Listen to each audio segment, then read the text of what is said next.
Hi hello everyone, नमस्कार। मेरा नाम कान सिंह है और मैं पिछले 11 साल से रेलवे भर्ती परीक्षाओं पर काम कर रहा हूँ।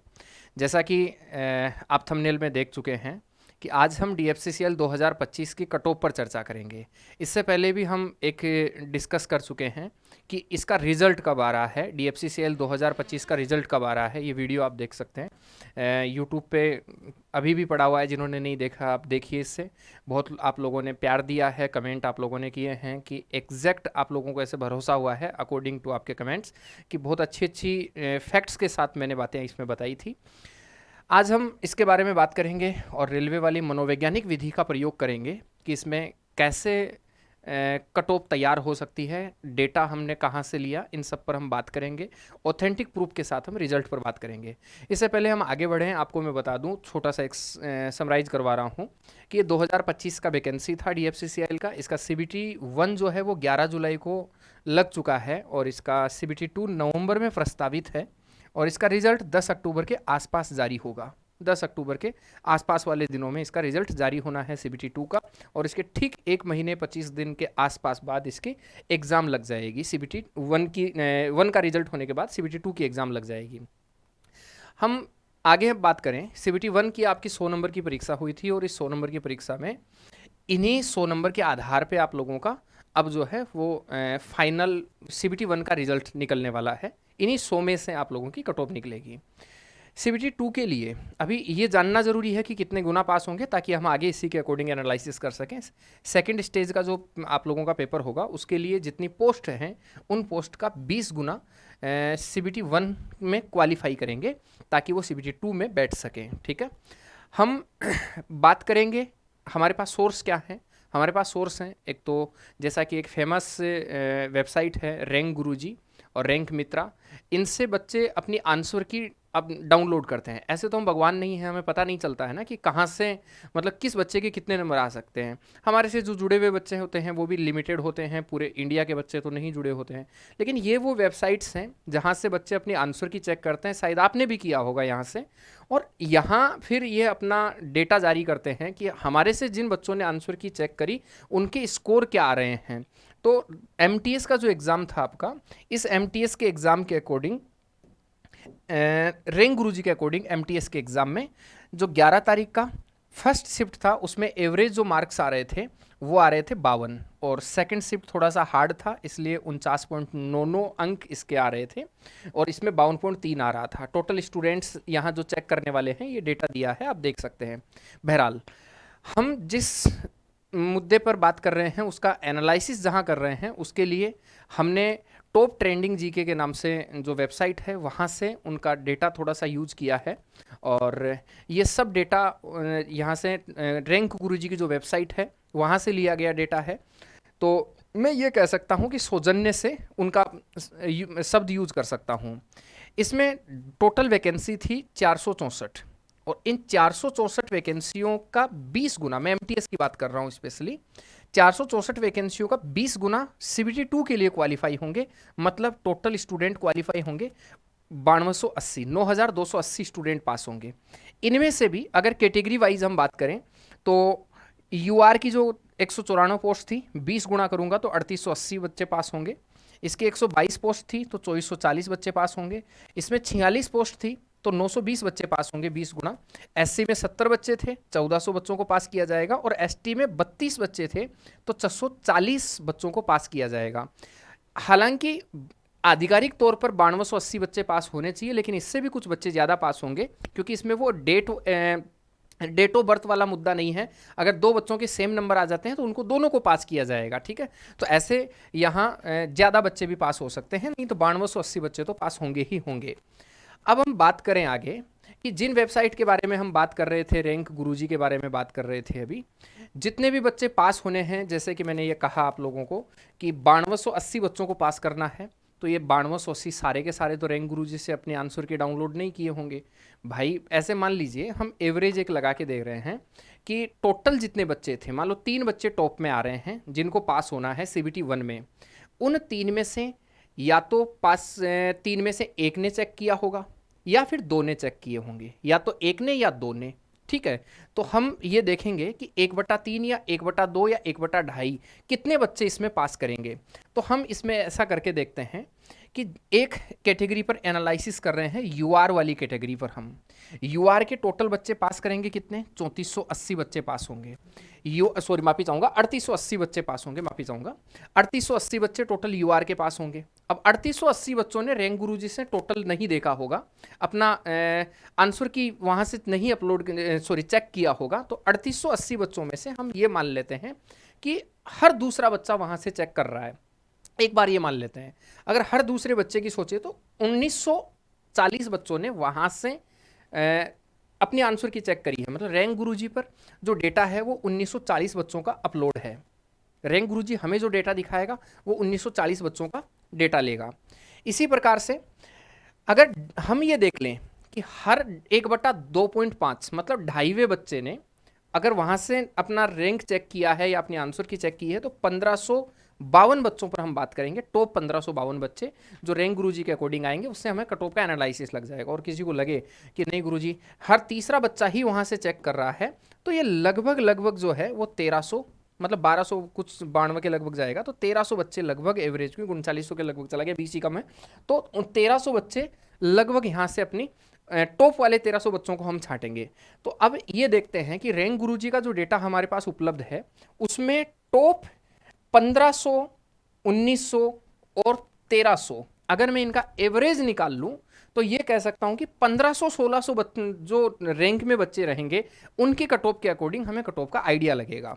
ठीक है, तो अगर हम इसमें बात करें कि उस जो हमारे पास डेटा है उसमें ये डेटा कहां जाके भिड़ रहा है, यूआर के लिए मैं बात कर रहा हूं। अगर आप यहां देखेंगे पीछे, तो हालांकि इसमें देखो ओबीसी ईडब्ल्यूएस वगैरह सब हैं, लेकिन वो तो उसमें चले जाएंगे अगर टॉप में आ रहे हैं, तो जनरल में जाने स्वाभाविक सी बात है। तो 1500वां बच्चा देखें तो 67.75 पे आ रहा है। 1500 का जो बच्चा है वो 67.75 पे आ रहा है, ये यूआर में चला जाएगा। अब अगर और देखें इधर तो 1700 की बात करें तो 1700 का बच्चा जा रहा है 67 पे। ये देखो सारे का सारे 67 हैं। कुछ बच्चे कहाँ जा रहे हैं, 67.25, 67.25। मतलब मैं ये कह सकता हूं कि जिन बच्चों की हम बात कर रहे हैं, जिन बच्चों के बारे में हम ये कह रहे हैं कि ये 1940 बच्चे, 1552 बच्चे और 1300 बच्चे, ये इर्द गिर्द कहाँ घूम रहे हैं, ये सारे के सारे बच्चे घूम रहे हैं 67 के आसपास। अब एक का हम निकाल लेते हैं, बाकी का उसी के अकॉर्डिंग पता चल जाएगा। तो आइए हम फाइनल कट ऑफ क्या रहेगी इसके बारे में बात करते हैं।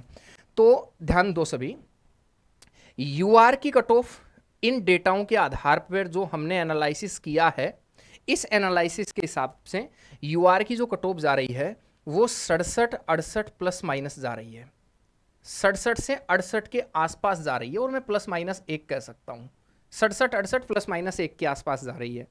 अब बात करें कि ओबीसी की कट ऑफ में कितना फर्क होता है, तो अगर हम पिछली भर्तियों का रिकॉर्ड देखें, अलग अलग रेलवे वगैरह या फिर डीएफसीसीएल की ही बात करें, तो पिछली वैकेंसियों की बात करें तो लगभग 3 कट ऑफ कम जाती है किसकी, यूआर की। लगभग 3 कट ऑफ कम जाती यूआर से, 2-3 जाता है। तो हम ज़्यादा नहीं देखें, ओबीसी वाले बच्चे आजकल पढ़ने लगे, मैं 2 मान लेता हूँ। 2 बच्चे जो हैं वो यूआर के से ओबीसी का कम होता है। और अगर किसी को लगे कि नहीं सर आईटीआई वाले हैं, अगर इस फैक्टर को हम लें कि बच्चे तो आईटीआई वाले हैं ना एमटीएस में, तो मैं इसको मान लेता हूँ 3, लगभग 3 कम मान लेते हैं। इस हिसाब से अगर हम देखें तो इसकी कट ऑफ जो जा रही है वो लगभग 64-65 के आसपास जा रही है। ओबीसी की जो कट ऑफ होगी वो 64-65 के आसपास घूमती हुई नजर आ रही है। अगर मैं बात करूं इससे ईडब्ल्यूएस की, अब देखो ईडब्ल्यूएस और लगभग मैं ये कह दूं एससी, इनकी कट ऑफ में कोई बहुत भारी फर्क नहीं होता है, बहुत नजदीक सा होता है। अगर इनका मैं चेक करूं तो इनका नंबर लगभग ये मान के चलो वही 3 के आसपास कम होता है। इनसे 3 का लगभग फर्क होता है, इसका और इसका लगभग बराबर ही होता है, इन दोनों का सिमिलर ही होता है। तो इन दोनों का अगर सिमिलर होता है तो इनके कट ऑफ की अगर हम बात करें तो ये जाता दिख रहा है 64 से 3 कम करेंगे तो 61-62 के आसपास ही इसका कट ऑफ जाता हुआ हमें नजर आ रहा है। लगभग 61-62 के आसपास इसका कट ऑफ जाएगा।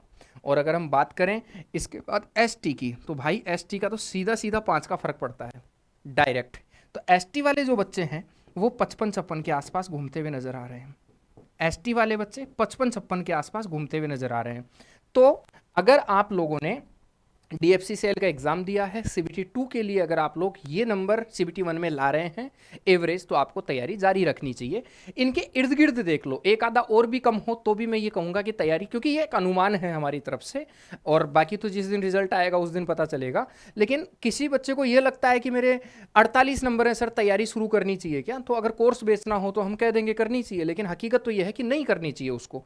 कोई बच्चा इस सस्पेंस में है कि उसके 69 नंबर बन रहे हैं, वो अभी भी टेंशन में है कि मुझे तैयारी करनी चाहिए क्या, तो मैं कहूँगा उसको 100% तैयारी करनी चाहिए। ये हमारे पास CBT 2 की तैयारी के आधार का एक कट ऑफ है कि इनके आसपास एक दो पीछे भी अगर जा रहा है किसी का, तो भी उसको तैयारी शुरू रखनी चाहिए। क्योंकि एक चीज़ मैं आप लोगों को बता दूं, इसका रिजल्ट लगभग 10 अक्टूबर को आएगा, और एग्ज़ाम जो है वो 20 दिन या 30 दिन के बाद इसकी एग्ज़ाम हो जाएगी। इतने दिन में तुम्हारे से तैयारी नहीं होगी। बहुत शानदार पोस्ट है MTS की, 4 साल बाद में प्रमोशन हो जाता है इसमें, ठीक है, हल्के में मत लेना इसको ITI वालों। अब हम बात करेंगे कि थोड़ा सा और आगे की चीज़ें आप लोगों को मैं बताऊंगा, इसको समझना, ठीक है। केवल कट ऑफ का वीडियो देख के ही खत्म मत करो इसको।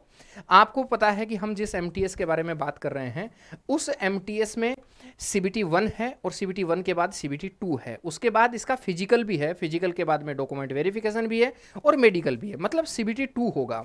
अब सवाल उठता है कि CBT 2 में आएगा क्या? तो CBT 2 में अगर आपको बता दो, 120 पर्सन आएंगे, 2 घंटे का टाइम मिलेगा, ऑब्जेक्टिव टाइप पर्सन होंगे, ठीक है, ये माइनस मार्किंग होगी। अब इसमें क्या क्या है, इसमें देखो, एक तो जीके है, ठीक है, एक न्यूमेरिकल और मैथमेटिकल ऑपरेशन है। तो जीके के 15 क्वेश्चन हैं, इसके 15 क्वेश्चन है, 30 हैं। ये दोनों पार्ट मिला के, रीजनिंग का ही एक पार्ट है, दोनों के मिला के 15-15 30 हैं, तो कितने हो गए? 60। साइंस का ये रहा साइंस का 15, मैंने सोचा साइंस गई कहाँ, तो 15 साइंस के हो गए। अब बच्चे DFCCL जीके, मतलब ये कह दीजिए कि रेलवे हिस्ट्री और DFCCL जीके, तो इसके जो नंबर होंगे, वो पर्सन होंगे, वो 45 होंगे। कई आज भी कंफ्यूज में है कि 10 क्वेश्चन आएगा या 15 क्वेश्चन आएगा, इसके टोटल 45 क्वेश्चन आएंगे DFCCL जीके के। मतलब जो नौकरी लगेगा वो कौन होगा? जिसका ये वाला पार्ट बहुत मजबूत होगा, ढंग से इसने पढ़ा होगा, वो पास होगा इसमें। अब इतने मैंने कहा कि लगभग कितना टाइम मिलेगा? 20-30 दिन का टाइम मिलेगा। 20-30 दिन में तो ये पार्ट पढ़ नहीं पाओगे, इसलिए मैंने इस कटऑफ के बारे में आप लोगों को बताया यहाँ कि अगर इससे आधार आपको पता चल जाता है तो आप लोग पढ़िए। आएगा क्या क्या इसमें, वो भी थोड़ा सा ध्यान में रखो, ऐसे कुछ हवाबाजी मत कीजिए। इसमें रेलवे का एस्टैब्लिशमेंट आएगा, जिसमें भारत की रेलगाड़ी वगैरह कब चली, विकास आएगा, रेलवे के एक्ट्स और पॉलिसीज आएंगे, महत्वपूर्ण प्रोजेक्ट स्कीम आएगी, रेलवे मिनिस्ट्री और की फिगर्स आएंगे, स्पेशल ट्रेन और सर्विस आएंगी। इनका अगर देख सकते हैं, फर्स्ट रेलवे लाइन और अर्ली रेलवे कंपनीज, मतलब प्रारंभिक कंपनियां हैं, रेलवे एक्ट्स है, गेज टाइप है, स्पेशल ट्रेन है, मॉडर्न क्या है, ये जूम हो रखा है, मॉडर्नाइजेशन प्रोजेक्ट्स है, की पर्सनलिटीज़ हैं, एस्टैब्लिशमेंट ईयर है, ऑब्जेक्ट है, कॉरिडोर्स है, प्रोजेक्ट और माइलस्टोन है, ऑर्गेनाइजेशनल स्ट्रक्चर है, और रिसेंट एक्टिविटी अचीवमेंट्स हैं। मतलब इस तरह की सब चीज़ें आप लोगों के आएंगी। अब किसी को लगता है कि सर हम कहाँ से पढ़ें, तो हमारे पास आप लोगों के लिए बहुत शानदार एक कोर्स डिज़ाइन किया हुआ है, आप इस पर ज़रूर विचार कीजिए। इस कोर्स में लाइव प्लस वीडियो तो रिकॉर्ड, आप लोगों को लाइव प्लस रिकॉर्डेड सारे लेक्चरर मिलेंगे, और उनकी बोर्ड वाली जो PDF है वो मिलेगी। प्लस आपको 30 टेस्ट फ्री मिलेंगे, जिनमें फुल टेस्ट और माइनर टेस्ट होंगे, रिवीजन टेस्ट होंगे, ऐसे 30 टेस्ट इसी सब्जेक्ट के हम आप लोगों को देंगे इसी के अंदर। और एक हैंड रिटन नोट्स जो 1 तारीख के बाद अपलोड होंगे, अभी अपलोड नहीं किए गए हैं, 1 तारीख के बाद, आप जो 1 तारीख आ रही है 2-3 दिन बाद, इसमें हैंड रिटन नोट्स आप लोगों को मिलेंगे, जिसका आप प्रिंट कटवा सकते हैं, मार्केट से प्रिंट निकलवा कर आप उन्हें रीड कर सकते हैं। ये 3 चीज़ों का कॉम्बो है, 800 रुपये प्राइस है, लेकिन नवरात्रि ऑफर चल रहा है 22 से 2 अक्टूबर तक का, तो 321 रुपये में 12 महीने की वैलिडिटी के साथ ही उपलब्ध है। ऑफर जस्ट खत्म होने वाला है। करना क्या है, सक्सेस सेंटर सीकर के नाम से आपको एप्लीकेशन डाउनलोड करना है। अगर नहीं पता है तो मैं बता देता हूँ फटाफट। सक्सेस सेंटर सीकर के नाम से एप्लीकेशन डाउनलोड कीजिए, प्ले स्टोर से ओपन कीजिए। इससे ओपन करोगे तो रजिस्टर करने के बाद तो ये फेस खुलेगा। इस फेस में ऑल कोर्स में आप जाओ। इस ऑल कोर्स में जैसे ही आप लोग खोलोगे तो ऊपर से तीसरे नंबर पर ये आप लोगों को मिलेगा DFCCL एंड रेलवे हिस्ट्री का पूरा कॉम्बो कोर्स मिलेगा, या यहाँ से स्क्रॉल करके भी आप कर सकते हैं। जैसे ही आप पाएंगे तो यहाँ 311 रुपये रेट दिखाएगा, क्योंकि 10 रुपये सर्विस चार्ज लगता है, तो 321 हो जाता है। सारी टर्म एंड कंडीशन यहाँ मिलेंगी, आप इन्हें ज़रूर पढ़िए। जैसे ही आप कोर्स परचेज करेंगे, ऐसे इसके नीचे और हैं, मतलब, लेकिन एक स्लाइड में जितने आ सके मैंने वो लिए। तो ये सब आप लोगों को सारे के सारे टॉपिक्स मिल जाएंगे और इसी में आप लोगों को टेस्ट सीरीज मिल जाएगी और इसी में आप लोगों को हैंड रिटन नोट्स मिल जाएंगे। ठीक है, कोई भी प्रकार की समस्या है तो आप इस हेल्पलाइन नंबर पर कॉल कर सकते हैं 9462070466 या 9680825075। सुबह 9 बजे से शाम 5 बजे तक आप कभी भी इस पर कॉल करके जानकारी जुटा सकते हैं। ठीक है, तो ये कट ऑफ का था, कट ऑफ पार हो रही है तो आप ज़रूर इसकी तैयारी कीजिए। मैं उम्मीद करूंगा आप लोग अब आश्वस्त होंगे, कट ऑफ को लेकर जो टेंशन थी वो आप लोगों की कम हुई होगी। मिलेंगे अगले वीडियो में, जुड़ने के लिए शुक्रिया, धन्यवाद।